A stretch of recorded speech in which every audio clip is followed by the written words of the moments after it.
25 għaqda mhux governattiva u organizzazzjoni ta' attivisti favur l-annimali ippreżentaw diversi proposti għal regolamenti iktar stretti għall-annimali perikolużi.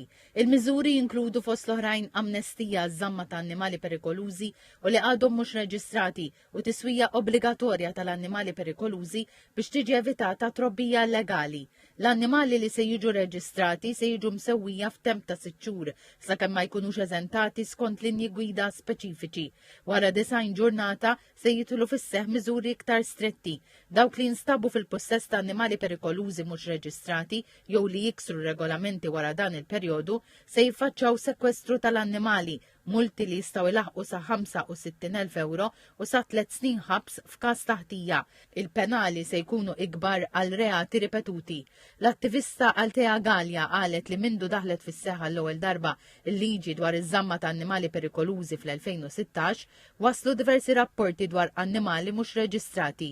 Tal-istess fema l-attivista Mojra Delija li esprimiet il-fema li għandhom jibdew isiru wkoll testijiet tad-DNA tal-annimali perikolużi kollha.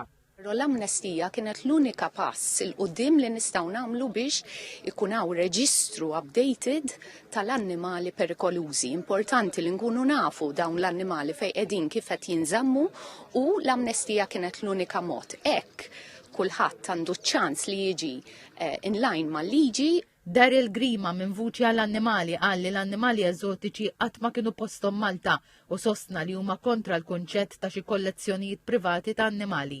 Il-Ministru Anton Refaroff fisser din il-liġi bħala importanti minħabba s-sigurtà pubblika. Kien hemm 25 li taw semhom tawna x'jaħsbu l-mod kif għandna nimxu l-qudiem u aħna bħala gvern ilqajna talba tagħhom u mexxejna l-qudiem dan ir-regolamenti.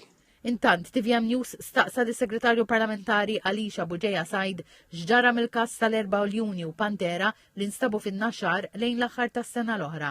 Sar impenn sħiħ sabiex naraw li s-sitwazzjoni tiġi regolata bħalissa din anke proċeduri legali fuq dan il-każ ħalli naraw li ssir il-ġustizzja skont il-liġi preżenti. TVM News u informat li dawn l-annimali għadhom jinżammu fejn kienu n-naxar u huma kontinwament sorveljati anke minn veterinarju.